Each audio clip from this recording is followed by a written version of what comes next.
پاس نہ 10 دینار تھے. ویسے تو کائنات ہی میرے نبی کی مٹھی میں ہے، لیکن ظاہری طور پر 10 دینار تھے. حضور ایک دکان پہ گئے، 4 دینار کا حضور نے ایک جوڑا خریدا، کپڑے خریدے. وہ قمیض حضور نے پہنی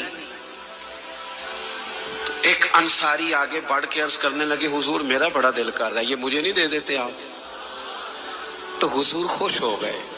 یہ میرے محبوب کا دروازہ ہے کہ جب کوئی مانگتا ہے تو حضور خوش ہو جاتے ہیں. نبی کریم سے مانگا اس شخص نے تو حضور خوش ہو گئے، اور محبوب نے وہ کرتا، وہ کپڑے اتار کے اس انصاری کو عطا کر دی، اور 4 دینار کے اور خرید لیے، باقی بچے 2 دینار.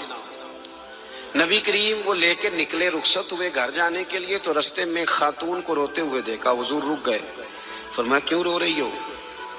عرض کرنے لگی، یا رسول اللہ صلی اللہ تعالی علیہ وسلم، میں فلاں آدمی کی کنیز ہوں، نوکرانی ہوں، اس نے آٹا لینے بھیجا تھا.